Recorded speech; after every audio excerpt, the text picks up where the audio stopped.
We aren't going to actually do any formal congregational singing, but if you recognize anything, please sing along. We want to hear your voices with us.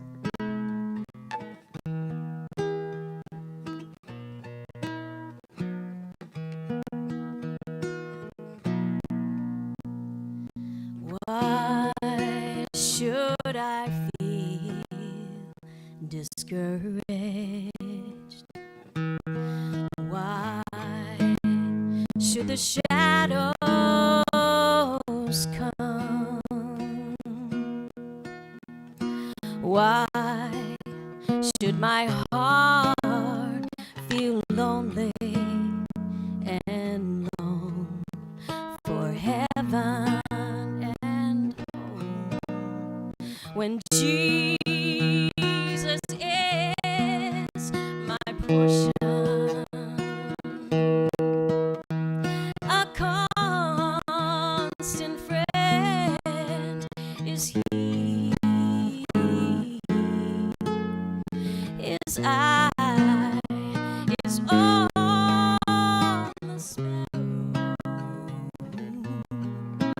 and I know He watches me.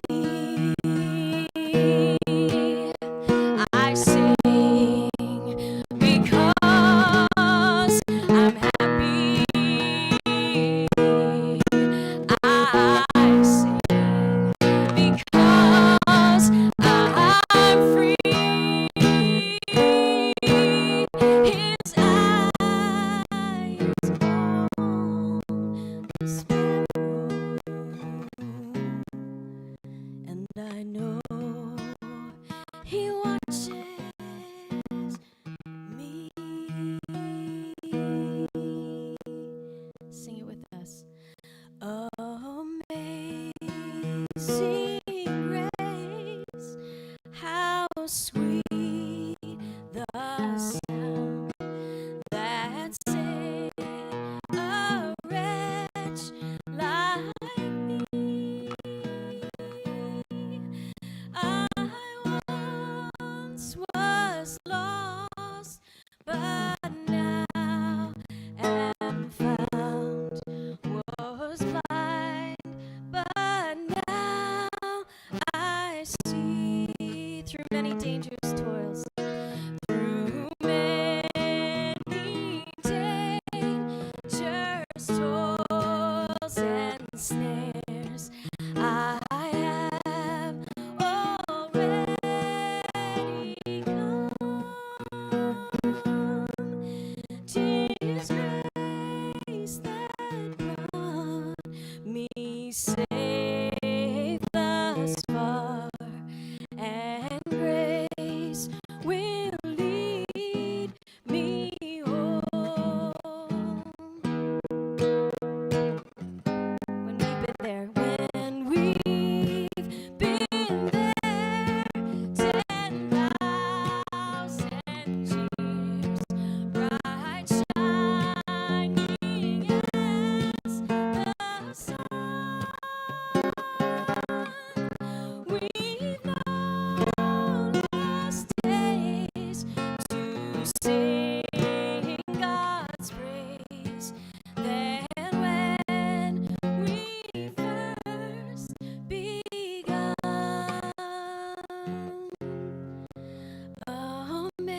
amazing grace, how sweet the sound that saved a wretch like me. I once was lost, but now am found. Was blind, but now I see.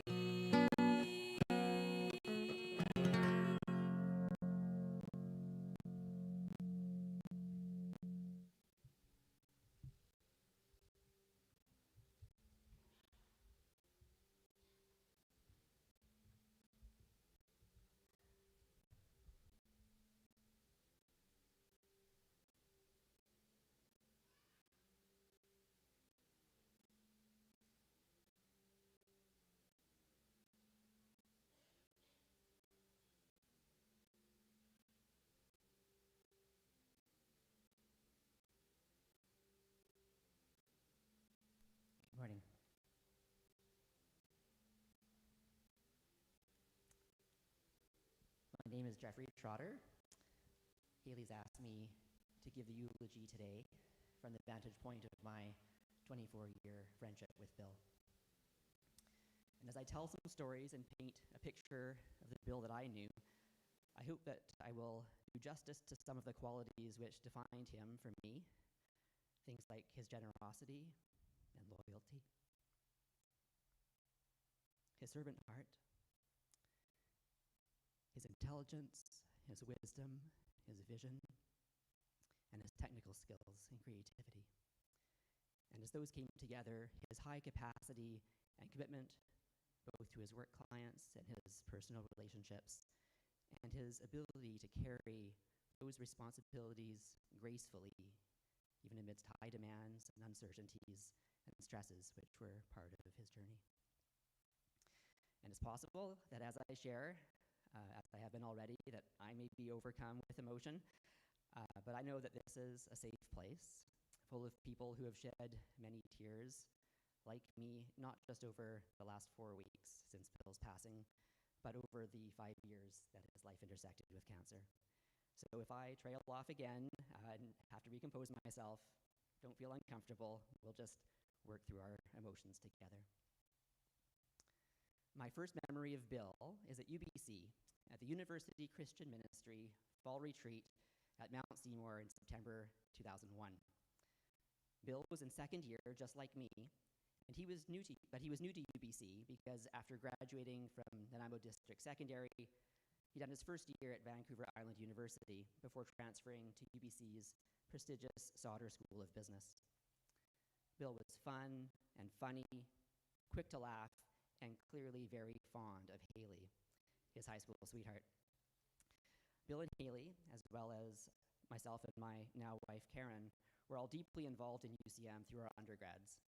By the following September 2002, all four of us were on the student executive, with Bill already putting his business acumen to good work as treasurer. That was Bill, quick to use his skills to serve, not just getting lost in the technical aspects. Bill always maintained a heart that cared about the ministry, as an arm of the church, seeking to bless the world with the good news and good works of Jesus. In today's program, Haley has noted how Bill's love of people was a core characteristic, but we can only give away what we have ourselves received. Bill had received God's love in Christ from a young age. What he shared was an overflow of what he had received. I have so many good memories of those undergrad UCM years that I shared with Bill. Those were years full of growth, fellowship, friendship, and service, as well as the journey from dating to engaged to married for each of Bill and Haley and for Karen and I. Just a few of those memories. Haley's baptism at Spanish Banks, when we had to walk out like a kilometer onto the mud flats to actually get to the water because of the poor planning with the tides. Board games and card games, especially Scum for those UCMers out there from that era. Playing on the UCM Ultimate team over the years. Now, in the early years, we had the eyebrow-raising team name Pray Naked as a nod to a particularly memorable sermon at UCM. We swapped the name in later years for God Squad. And lots of meals together, including in the Fairview student residences at UBC in our upper years, at the Lutheran Campus Center, where UCM met weekly, and in various restaurants. Bill and his parents even hosted a UCM campout on his parents' property in Nanaimo in the summer of 2002. The hospitality of Steve and Janet was fully present in Bill. Bill progressed through his studies. He seriously considered the IT specialty at the business school, but he ultimately settled on accounting, although he never lost interest or skills in computers. By third year, it was clear to everyone that Bill and Haley were a package and destined for marriage. But life threw them a curveball when Haley developed, seemingly out of the blue, a chronic kidney condition in 2003. Bill and Haley moved up their wedding so that Bill could be fully present during Haley's treatment. They were married just before university exams, and thus began a long journey of Bill's loyal faithfulness towards Haley in a new way, as he supported and served her through all the ups and downs of her health challenges ever since. Bill was both emotionally present to Haley and also deeply involved in the nitty-gritty of her medical care over the years. He could recount amazing detail of what they'd been learning from the latest test results or specialist appointment, and all of us who loved Haley were so glad that she had Bill in her corner. And over these last 22 years, I never heard a complaint or an unkind word from Bill about any of this. What I saw was consistent faithfulness. Bill and Haley moved into the Acadia high-rise family housing at UBC soon after. They were unofficial pre-marriage mentors to Karen and I, hosting us in their apartment. That hospitality of theirs was a signature of their married life together.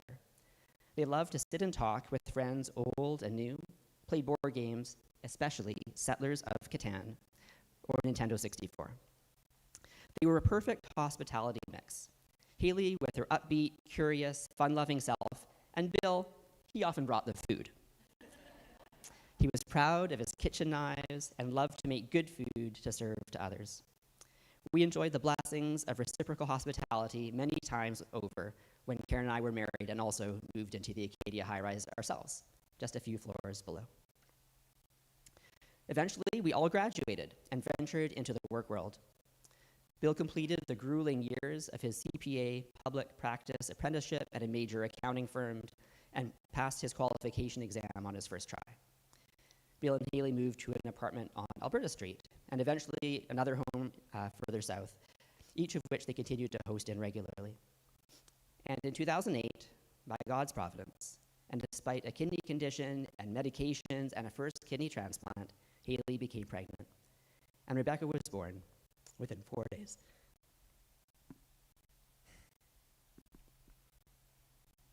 Within 4 days of my oldest daughter, Chloe.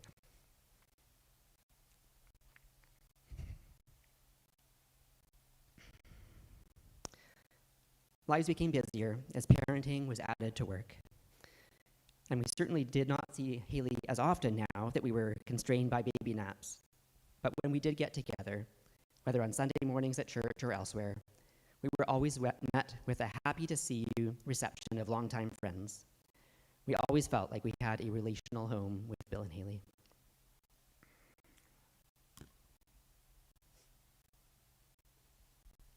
I had intended to bring up a Kleenex box with me. Thanks, Steve. We actually have two in my row because I came prepared and then forgot to bring it up.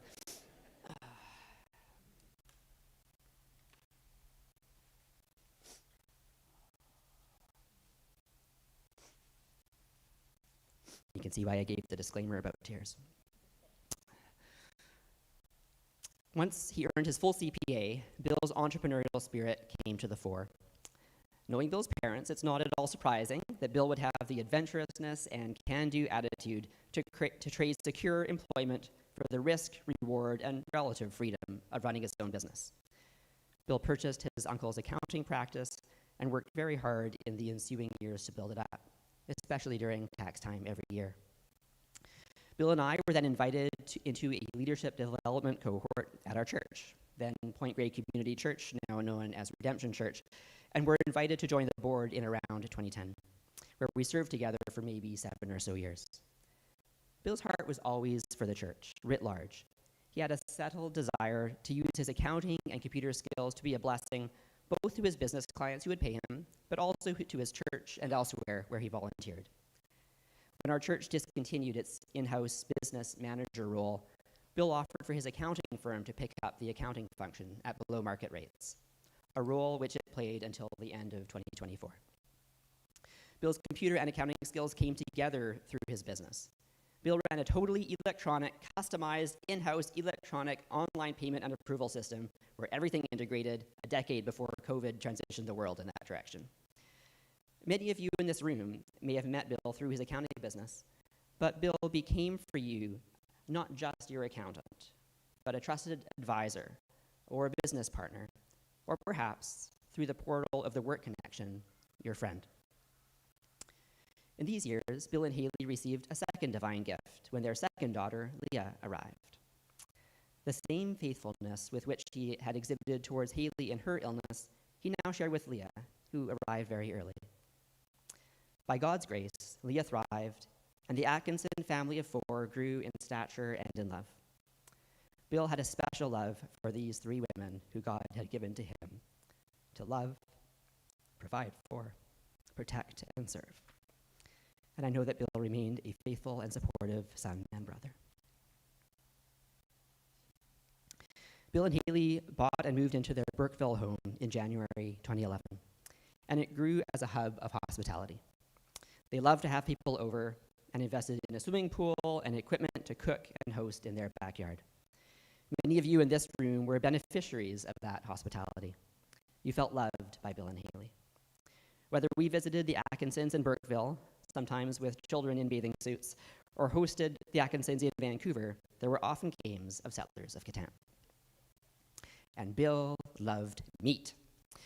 Whether it was salmon that he caught during his annual Nootka Island Boys fishing trip, or meat from Costco, which he smoked to perfection himself, Bill loved cooking meat and sharing the feast. Once, when Karen and I hosted a UCM reunion barbecue at our home in Vancouver, Bill arrived with at least one cooler full of salmon. He took over the barbecue and basically fed everybody an extra course of salmon to the dozens of adults and all the kids who were there. It reminds me a little bit of the generousness of Jesus feeding the 5,000 assembled on the shores of the Sea of Galilee. So, Bill's life was full of love, full of meaningful but demanding and high responsibility work, full of volunteering, full of hospitality. It also had its share of uncertainties, as Haley's kidney transplant medicine left her susceptible to getting sick often and other side effects, which could crop up on short notice. Bill was always there, dropping whatever he was doing to be at her side, ensuring she received the best available care, that the right medical decisions were made, and that the girls were well loved. From everything that I could see, Bill had an incredibly high capacity and carried his responsibilities amidst all of these uncertainties with flexibility and with grace. When I followed in Bill's footsteps to self-employment in 2013, Bill was the obvious person I consulted about the financial side. I remember chatting with him after a church board meeting about share structure for incorporation, and Bill's firm became the annual tax accountants for my law corporation. Bill was that excellent combination of personal service and accounting and IT skill. He did my law corporation's annual taxes faithfully and excellently until he transitioned me to a new firm last year.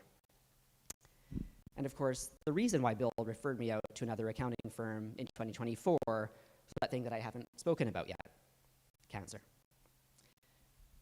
I recall that first phone call I had with Bill after his diagnosis in 2020. It was such a shock to him and to me. He's my age. I told him that I loved him. Some might focus on the injustice of a man like Bill living so generously towards his family, his church, and his community being the victim of cancer. But I never heard resentment or bitterness from Bill. Instead, although I did at first hear the fear and shock of the news, I mostly then heard his resolve to go through whatever treatment would give him the best chance of recovery for the sake of his family and others. The last 5 years since Bill's diagnosis are a bit of a blur to me.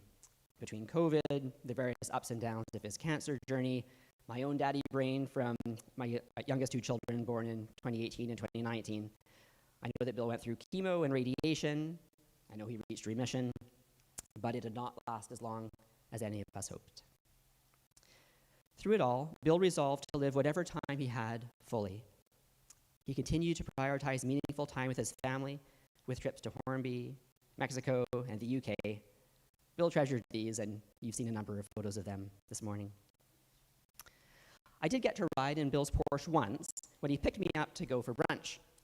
I asked him, probably over Eggs Benedict, how his faith was doing. Was he angry at God? No, he said, just sad. On another occasion, he invited me for a drive in his Porsche along the Sea to Sky Highway. I unfortunately had family commitments that day, which prevented me from joining.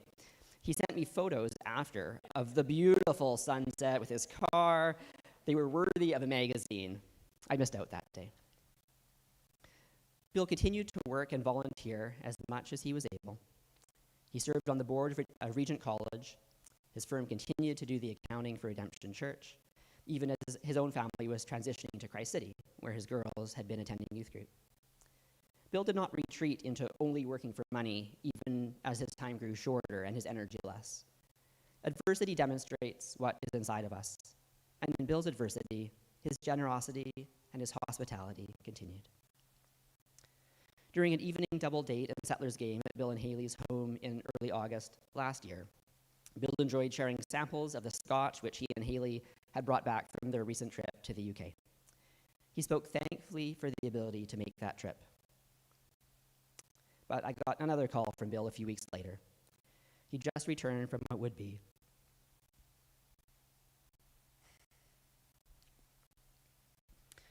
be his last Nuuk Island fishing trip. When he got off the boat and was back within cell range, there was a voicemail from his oncologist with very bad news. As with that distress call that I'd received in 2020, I told Bill that I loved him. 2 months ago, in April, when Bill was in hospital for pneumonia, I arranged a visit. Haley gave me the excellent intel that Bill was craving fruit. So I showed up with a care package of papaya and mango and watermelon. I don't actually know if he ate any of it. His tummy was already not doing super well by that point. But we had a good visit. I asked him again how his heart was doing. Was he angry? Not angry, he said, just sad. He was thinking of his family.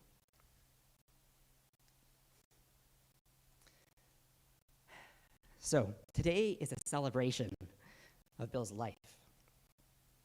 And our greatest act of celebration is a deep gratitude to God for the gift of Bill to all of us. But this is a painful celebration.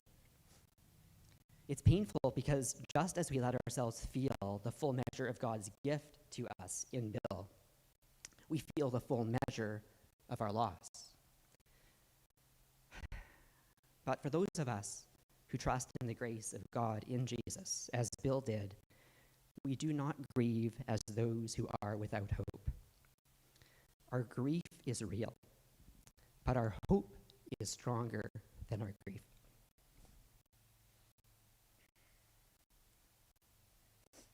So I've shared my own story with Bill, and you have your own. Each of us has experienced a different angle of him. And God knows your story with Bill, just like he knows mine. And whatever was beautiful about Bill in your life was a reflection of God's character, which will characterize eternity. For those of us who trust in the grace of God in Jesus, as Bill did, we will eventually join Bill in eternity. And when we do, we will recognize Bill, and we will enjoy him free of his terrible disease.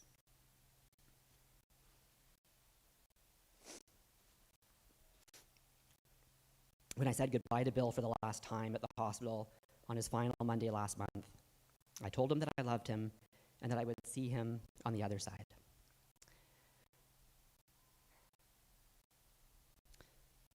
And in God's time, when each of us has lived the number of days that the Lord has written for us in his book, and when we too are called home, as Bill has been, I look forward to doing a number of things with Bill again.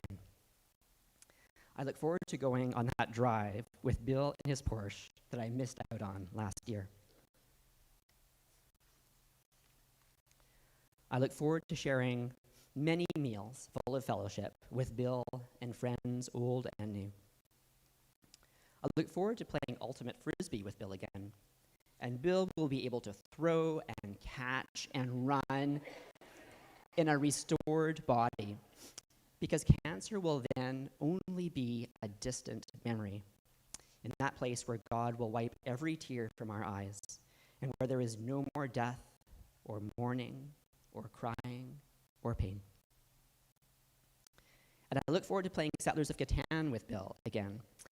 Only this time, for those of you who know how the game works, in heaven there will be no competition for scarce resources.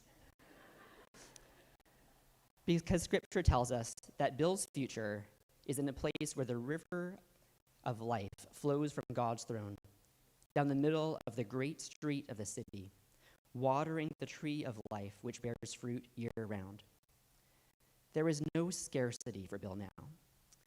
The Settlers Board for Bill now and for us, once we join him, continues to the horizon in every direction.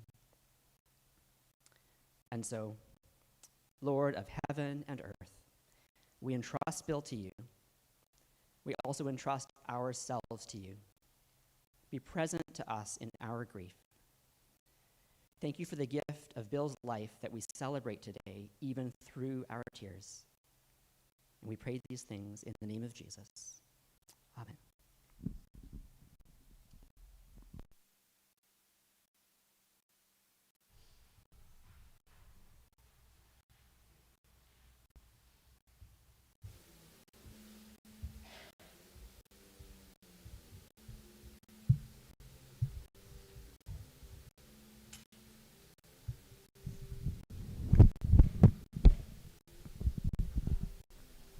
I loved every moment of that story about Bill.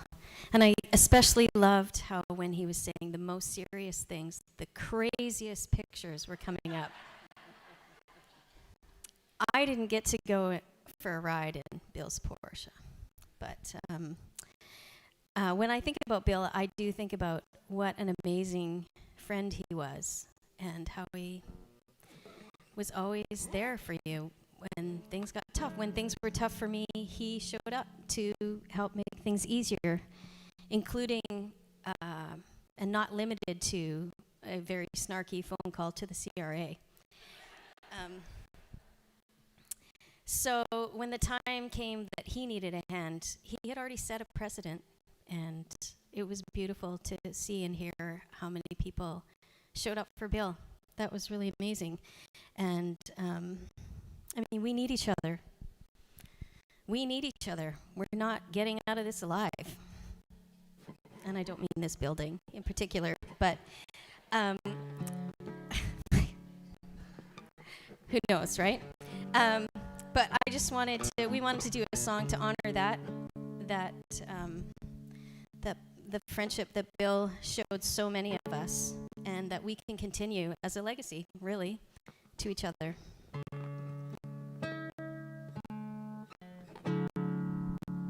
Sometimes in our lives,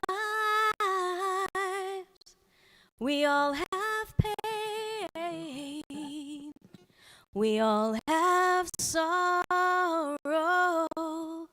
but if we are wise, we know that there's always tomorrow. Lean on me when you're not strong, and I'll be your friend. I'll help you carry on, for it won't be long till I'm gonna need somebody to lean on. Please swallow your pride if there are things you need to borrow, for no one can fill those of your needs that you won't let show. You just call on me, brother, when you need a hand. We all need somebody to lean on. I just might have a problem that you'll understand. We all need somebody to lean on me when you're not strong, and I'll be your friend.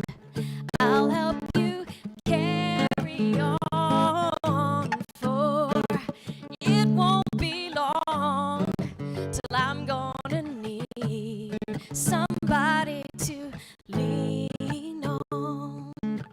If there is a load you have to bear that you can't carry, I'm right up the road. I'll share your load if you just just call me. You just call on me, sister, when you need a hand. We all need somebody to lean on. I just might have a problem that you'll understand.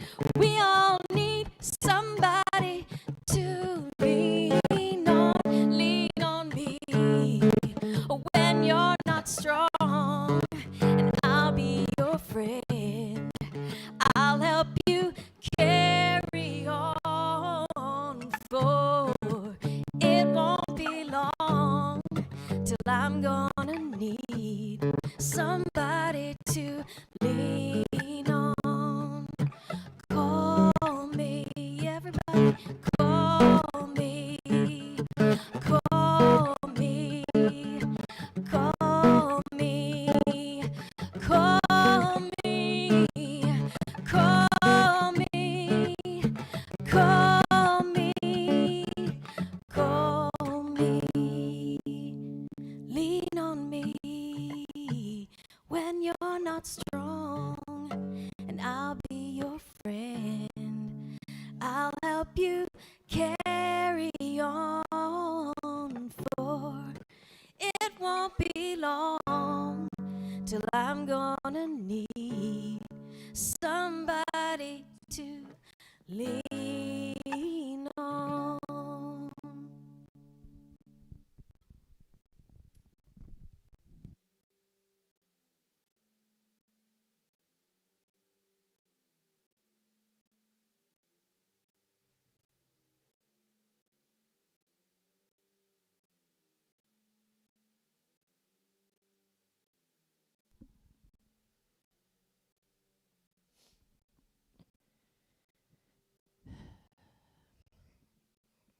Thank you all for coming today. I hope I can honor Bill in a small way with a few words.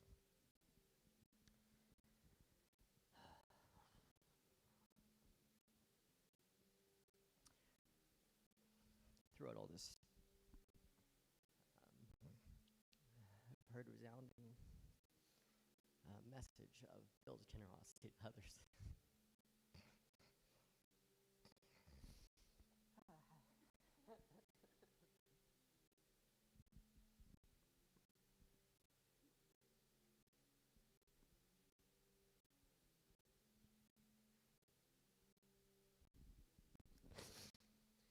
And that was apparent even from a young age. Growing up with Bill,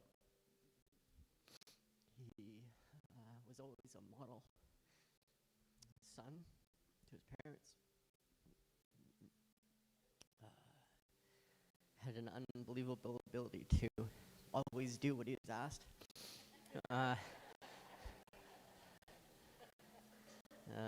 More than I've ever seen anyone. Certainly more than me.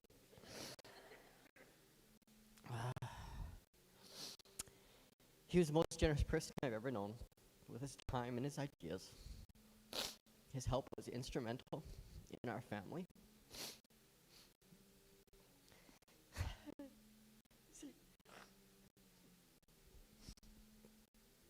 He helped us navigate challenging situations with business.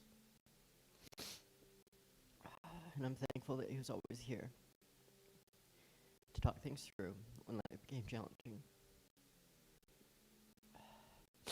Growing up with Bill, I was fortunate to share many common interests with him. We shared a love for technology, computer games, and we spent many hours building, fixing, or tinkering with many computers. He always had the advantage of being bigger and older when we played board games. He may have cheated sometimes. Or when we made mashups of sports in the basement of our house in Drayton Valley.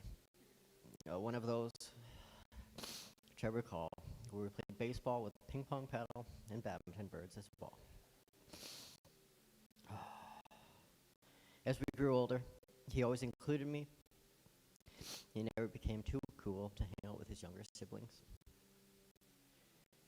As adults, I believe we both saw the world in a very similar way. I'll cherish the conversations that we had together, whether it was about technology, fear, some new gadget, or how best to navigate challenges. Bill was more than a brother. He was a role model. I looked up to him in so many ways, and will forever. He showed me what it means to live with integrity, to be kind without needing recognition,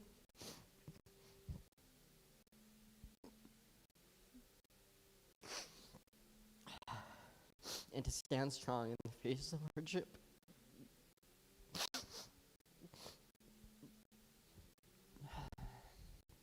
I'll miss him every single day, but I'm also deeply grateful for the time we had, for the example he set, and for the bond that we shared.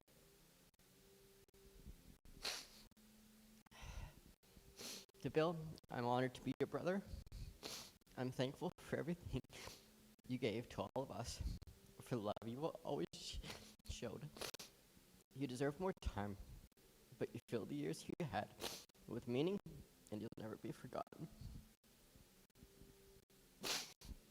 I love you, I miss you, and I'll carry you with me always.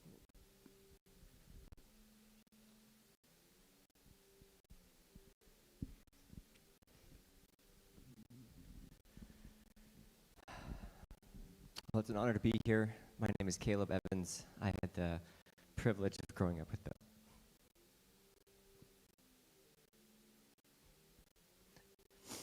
It was a privilege. I met Bill when I was 10. He had just moved to Drayton Valley, and I remember being in Wiley West Park. I was telling my dad we had a church barbecue to welcome the Atkinsons there. And he was coming, and I had 3 younger sisters, and felt pretty alone in a house of 3 younger sisters. And we found each other at this barbecue, and we looked at each other and said, "Do you like to ride bikes?" The answer was yes. And then the next question was, "Do you like to throw rocks?" The answer was yes. So we became best friends. Hidden within that, riding bikes and throwing rocks, was a love of mischief. And that was something that I think that we shared and carried with us for a long period of time, was this idea of mischief. And Bill loved fun. And I will preface, I know there's a disclaimer earlier about tears. I know Bill was on a few boards and a few of your accountants, and we made some decisions as kids that should not be reflected in his ability to be a governance board or lead you the right direction in terms of your accounting decisions. Like many of our decisions, it seemed like a good idea at the time and didn't work out that way. But I remember my mom had this really small, white, very fluffy dog, and she loved this dog. I mean, she would bath it once a week, blow dry it, cared for it like it was her 5th child. And we thought, what a great thing to do to dye this dog blue. So like Bill, obviously, he would ask us some very pointed questions, like if you're going to get a dye to dye the dog blue, is it safe? We thought, who cares, Bill? The dog is going to be blue. But he said, no, let's make sure that it's safe. Let's also make sure that it's water soluble, so it's very easy to get off the animal after we dye this dog blue. And we said, okay, Bill, we'll do that. The one thing that we didn't check, though, was the weather. Unfortunately, with water-soluble and food-safe dye, once the dog got wet, the dye went everywhere. Again, a good decision at the time went very poorly. Bill was also, as a young person, insatiably curious. I think that carried through him into all of the pursuits that he had. I remember one of our sleepovers at a birthday. There's 6 or 7 boys in the basement. We were 12 years old. And my dad came down. My dad was a physician, small town, obstetrician, probably delivered every baby in Drayton Valley. And he came in, and all of a sudden it became 1,000 questions about the birds and the bees in the middle of this sleepover. And I said, Bill, what are you doing? And yet, that guided much of who he was in his life going forward.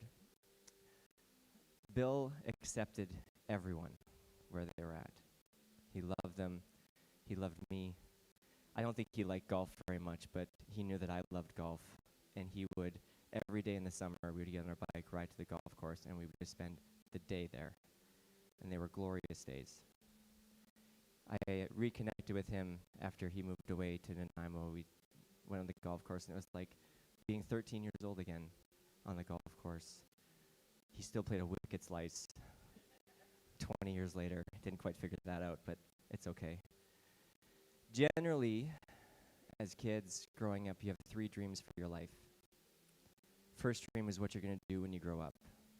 You know, when you're 5 years old, it might be an astronaut, it might be a firefighter, it might be a professional athlete. Bill was a very strange human. As a 5-year-old, he wanted to be an accountant. I was like, who wants to be an accountant as a 5, 10-year-old? But Bill did. I think what was so, now looking back on it, it wasn't so much for him being an accountant. I think what it meant to him was a vehicle to impact his community, impact the people around him, to build a life for him and his family, which is what generally a career should be in a pursuit, right? It gives you an opportunity to build something around you. The second dream you have is who your partner's going to be. I remember having those conversations with Bill growing up about who that was going to be when he grew up and who he got married to. Yeah, and here you are. The last dream that typically we have is who your kids are going to be.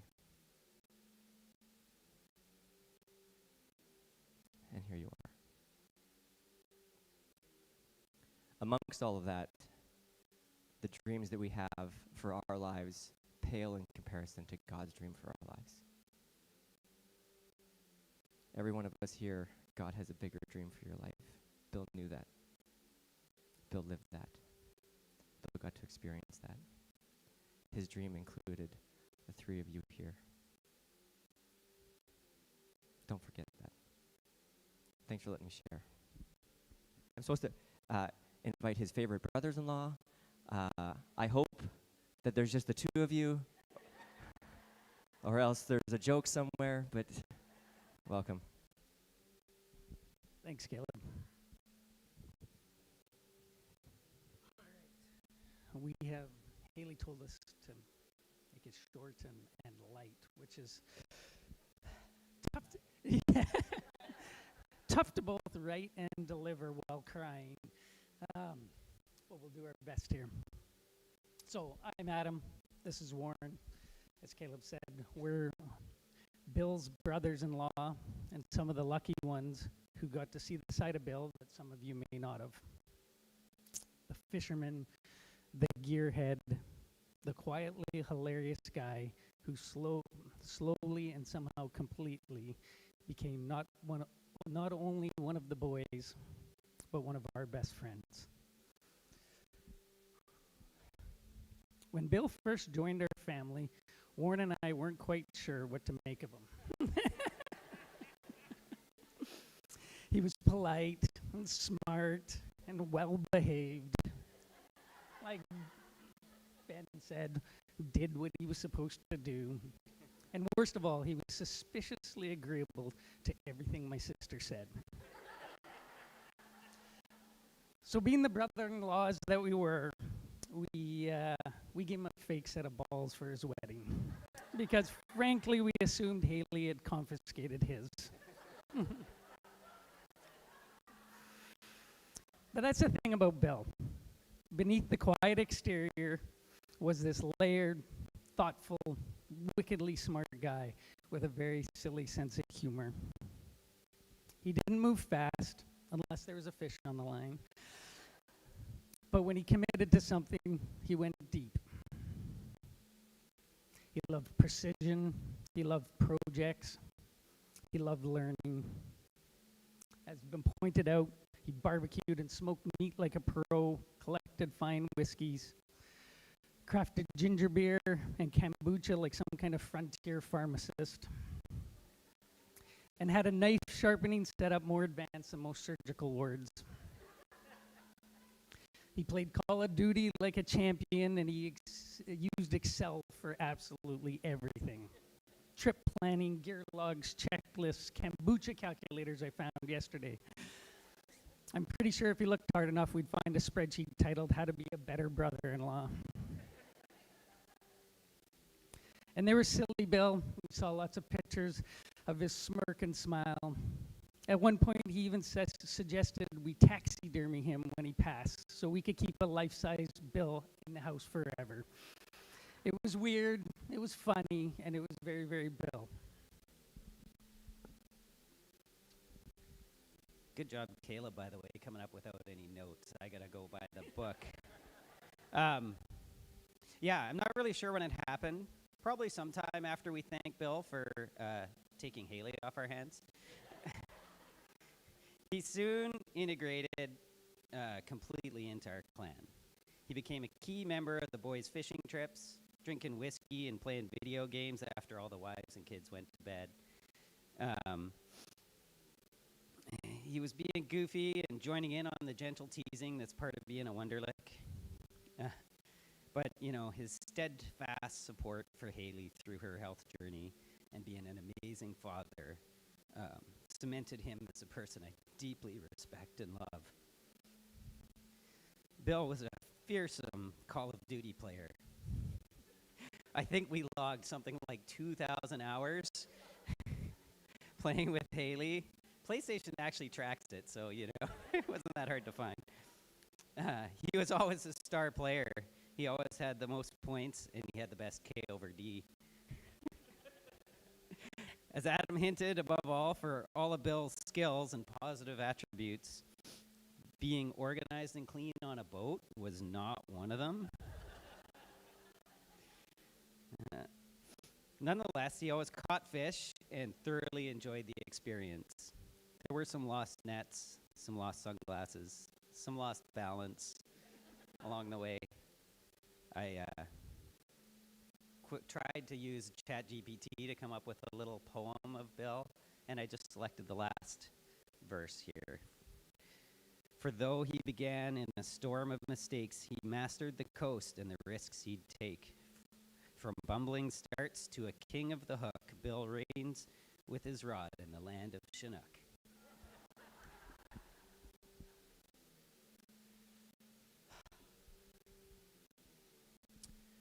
Bill made hanging out with our sister slightly more tolerable. He lived with purpose. He was curious, clever, and tremendously kind. We're better for having had him in our life. My family is. All of us are. We miss you, Bill. And with that, we'd like to invite the hockeys up.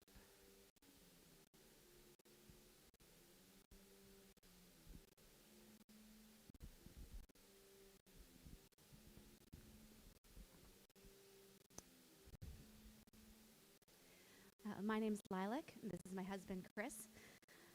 We had the honor and joy of a friendship with Bill for what turned out to be the last few years and the last chapter of his life. So we were late to the Bill and Haley party. For those who know him well, wow, what a party. The Atkinsons and the Wonderlicks know how to party. So everyone talks about how hard it is to make friends when you are an adult. And that's true, it is harder to make friends, but it was not hard to make friends with Bill and Haley. We met through our local elementary school, where our daughters, Ruby and Leah, were part of a trio of friends, along with Julie and Spence and their daughter, Sola, who sang for us earlier today. Their generous spirit, irreverent humor, and fun-loving nature were contagious, and soon we realized we had found a couple of kindred spirits. What a gift to have found this special pair of people in the middle of the challenges of midlife. We were only about a year or two into a very fun and rich friendship when cancer tried to interrupt the party in the spring of 2020. And I say tried because Bill and Haley simply refused to let the cancer steal the fun. I'll never forget the night they got, quote, the call, unquote, from the doctor. They were actually on their way over to our house. And they showed up on our door, and they were ashen-faced as they told us what they had learned. And we all hugged, and we all cried. And I can't remember what we did that night. I have a feeling probably we played a game, and probably Bill won. But I do remember that they were willing to spend that evening with us, struggling with their new reality, not alone, but in community. And I know there would have been laughter by the end of our time together that night. The next 5 years were a blur of COVID and cancer, but they were also a blur of untold laughter, board games, ridiculousness, trips to restaurants to sit out. We hit all the patios. We went to Hawaii. Like, we had a thing called adult camp. Every time our kids would go to their camp, we would be like, perfect, now we're going to have adult camp. So lots of ice cream and way too many fried pickles. Anyways, so many fun trips and adventures. During those few years, there were more tears and pain and sadness that most adult friendships actually experience. But there was also more laughter and more fun. So as we got to know Bill better, we learned that he liked the finer things in life, and that he really liked to research things, all the things. And in this regard, I feel like I had met a kindred spirit. We bonded over tent trailers and power supplies, kombucha and computers, fishing and cod. That's Call of Duty. And hot tub water balancing. Bill was 10 years younger than we are, but I learned so much from him. Because as much as Bill loved all of the finer things and the material things of this world, it was his internal kindness, his selflessness, his generosity, and his sacrificial love that really defined who he was. He really was a remarkable person. He was an incredibly hard worker with the softest heart and the biggest brain.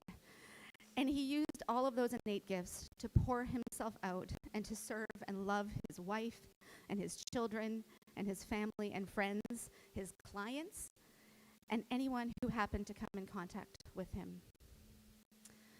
He taught me that I need to slow down sometimes and take my time. He taught me that it was okay, this Mennonite who, I was a little worried about all these fancy things in Scotch. He taught me that it was okay to love the finer things in life. And he taught me not to take myself so seriously. And he sometimes laughed in the face of our painful earnestness. I will miss being his sous chef and enjoying the incredibly elaborate meals he used to cook for us, even though it often took at least an hour longer than he had anticipated. That hour was always totally worth it. I will miss our smart, spicy chats about business, faith, and politics. We often found ourselves, me and him, on different sides of various issues, but our conversations were always rich and respectful, and I think we always came out of them a little less sure of ourselves and a little more open to the other person's point of view. I will really miss not being able to beat him at board games, which is big. Because when he was alive, I absolutely hated that I could not beat him. He would sit there and let that enormous brain of his just churn away, and he refused to be rushed as he decided what was the perfect turn, complaining when things weren't going his way, and infuriatingly coming from behind to clobber us after 2 hours of whining about how he never got the cards he wanted. He made me want to win so bad. I think he actually made me smarter. So in the last years of Bill's life, as his health started to decline, he continued to live as vigorously as he could. He loved helping his clients, his community, and his friends and his family, and he did not want to give up. He loved being on the board at Regent, and he did not want to give up. He loved making kombucha and fishing and sharpening knives and drinking scotch and watching hockey and going to the theater and laughing at stand-up comedy. And he loved more than anything his wife and his 2 daughters. In the last couple of months, teaching Leah photography and getting a pass to leave the hospital with pneumonia to come and watch Rebecca's school play. He loved you so much. And he loved life so much, and despite his deep faith in God, he was not even close to being ready to go. In March, we traveled together to Hornby Island, one of his happiest of happy places. And he was so sick the whole time we were there.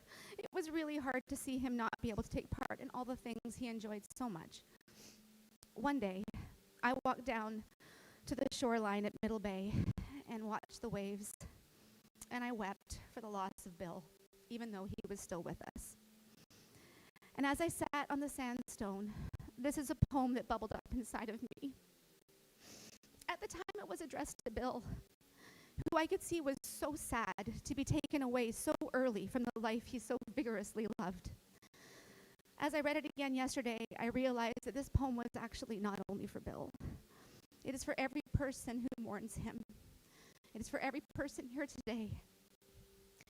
Today has been a celebration of Bill's life, and I have come to the conclusion that the best way to celebrate Bill is for all of us to be fully alive, living as vigorously as he did.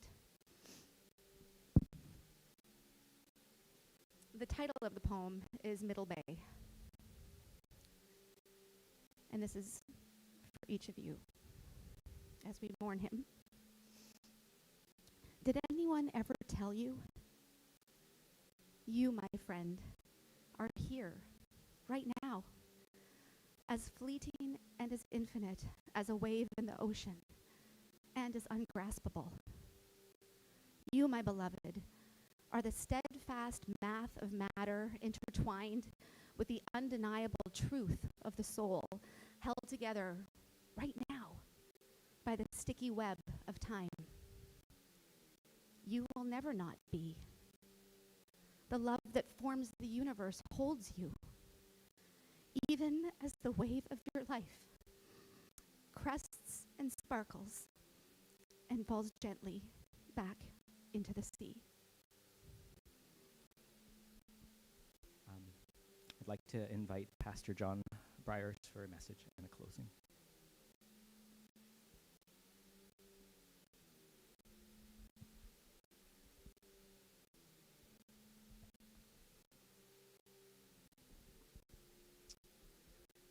Thank you, everyone, for sharing such beautiful words, all the different experiences of Bill, angles of Bill. We've seen various angles of Bill from up there. Haley has asked me to share a few words from the Bible, and as we close here, and I promise to keep it short. There's a curious verse in a curious book in the Bible called Ecclesiastes, and it says this. It says, "It is better to go to the house of mourning than to go to the house of feasting." It's a strange thing to say, really, isn't it? Because intuitively, I think we would prefer to feast than to mourn. I think Bill liked to feast, liked to feed people, it seems. We prefer to be at a wedding or a birthday today than a celebration of life. The reason for the author's words are made clear in the following verses where he says, "For this is the end of all mankind, and the living will lay it to heart." And then later he says, "It is the heart of the wise that is in the house of mourning." The author is making the point that while most of us would intuitively prefer not to be here, given the circumstances, There is something about being here that is good for us. Something about gathering together to remember Bill that is good for us, that will make us wise. So I want to suggest briefly 3 reasons why it is good that you are here. The first is the obvious one, and it's what you've just heard from everyone who's just shared. It's good that you're here so that we can celebrate the gift of life. And not just Bill's, but the gracious gift of all of life. I had the pleasure of getting to know Bill, a small fraction of what most of you knew Bill. One of the things that was just apparent is what everyone has attested here, what those pictures attest, is that Bill loved life. He recognized the gift of life, the gracious gift of life. He had a joie de vivre. The testimony of his life bears witness to a paradoxical truth, that to live a full life is to live a life that is poured out for others. I remember one of the first visits I had with Bill after a particularly tough round of chemo. I thought I was going there to serve him as a pastor. Ended up sharing all about his life and showing all the things that he was still doing. He was still serving, he was still giving, he was still working various clients, he was still brewing kombucha for the neighborhood. I was like, Bill, I think you need to slow down. Made me think, I'm not doing enough with my life. Bill loved life. And there is something, isn't there, about a life that is well lived, that not only speaks to the beauty and the gift, the gracious gift of life, but it also makes us reflect on how we're spending ours, as was just said. How we're spending the days that we're given. And so as we celebrate Bill's life, we in turn to our own lives, and we grow in wisdom that savors every breath. It enjoys every moment, and it considers the legacy that we too may leave behind. Second reason it's good that you're here is because today we don't just celebrate life, but we confront death. This is something that we don't want to do, something that culturally we avoid, and therefore we're not particularly equipped for. We try to hide death and the effects of death behind institutions and cosmetics and medical advancements, and imagining that it's not there or that we can somehow reverse its effects, but we hope that everything will be okay, and then it's not. And it's sobering. Today we are reminded of the reality and the inevitability of death, a sobering thought, but one that the scriptures encourage us to confront. Teach me to number my days, O Lord, that I may gain a heart of wisdom. When we take the time to do this, as we are, it not only frames our own lives with the sobering reality of our own mortality and encourages us to savor every day, every breath, just as Bill did, but it rightly grieves our souls. It rightly reminds us that not everything's okay.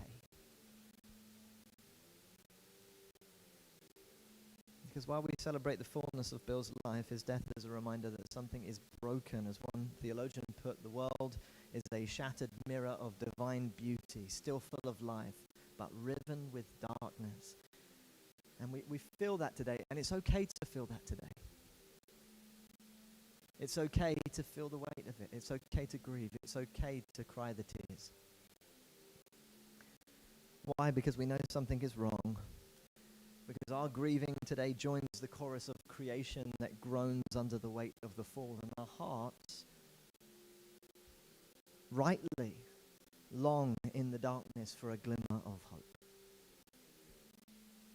And that's the last reason that it's good that you're here today, because we don't just celebrate life, we don't just confront death when we gather together, but it's good that you're here so that we might be comforted by hope, a great and glorious hope. When I spoke to Haley about today, she said, "Make it hopeful, John."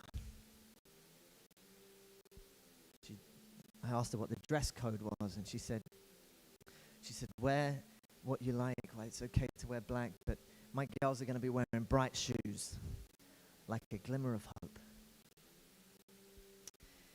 It might sound strange to you today that Haley might ask for this time together to be hopeful. But in the scripture passage that I read at the start earlier, the Apostle Paul's letter to the church in Thessalonica, he says this to the church. He says that he does not want them to be uninformed about the dead, so that they might not grieve as those who have no hope. And my job today as we close is to ensure that you would not be uninformed about Bill. So that you too, though you grieve, and it's right to grieve, it's right to cry the tears, but that you wouldn't do so without hope. The question, of course, is how can we hope on a day like this? And the answer is found at the cross. The answer is found in the man, Jesus Christ, upon the cross. You see, the cross is the central symbol of the Christian faith, the faith that Bill held from a young age and held till the very end. The cross is something that we're so familiar with that we often forget that it was a symbol of death.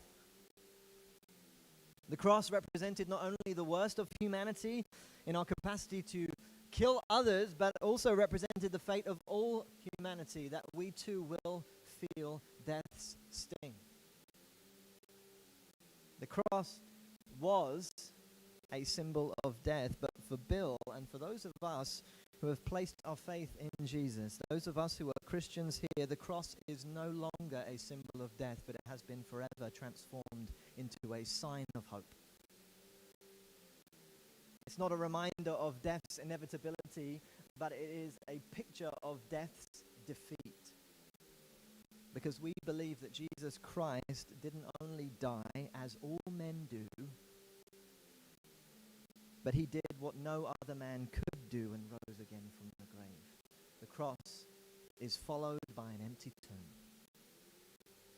That's the centerpiece of what Bill believed. That's what he held to. That's what formed and shaped his life. It's the central claim of the Christian faith. And what the Apostle Paul goes on to say is that this claim is the basis for a great and glorious hope in the darkness. He says, for since we believe that Jesus died and rose again, even so through Jesus, God will bring with him those who have fallen asleep. Meaning, just as Jesus rose from the grave, so too will we. That was Bill's hope. And that's our hope for Bill.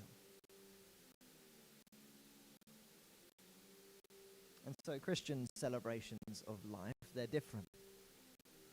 Why? Because we don't only look backwards at a life well lived in gratitude for the time that we had, but as Jeffrey so wonderfully put, we look forward in hope to a time that we will have, when we are one day reunited with those that we know. And so it's good that you came today. Not only to celebrate Bill's life, Bill's faithful, fun, full life, and not only to be confronted by death as we grieve his loss, as we cry the tears, as we feel the sting, but ultimately so that we would be comforted by hope. That we would be comforted by hope, that there would be light in the darkness. Because of Jesus, death is defeated. It no longer boasts over us. Because of him, there is hope beyond the grave. And because of him, death is not a goodbye. It's a see you soon. Let's pray.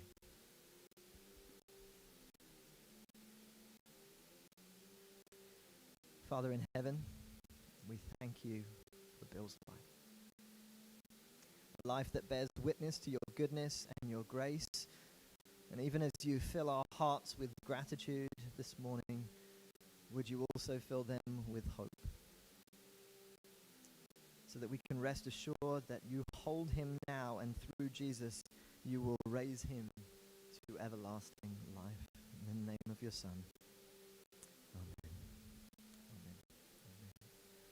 Well, it's so good that you could join us today. Thank you for coming. I believe now there is going to be some tea in the other room that you are all invited to join us with.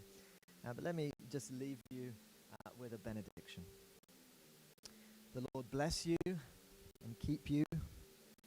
The Lord make his face to shine upon you and be gracious to you. The Lord lift up his countenance upon you and give you peace.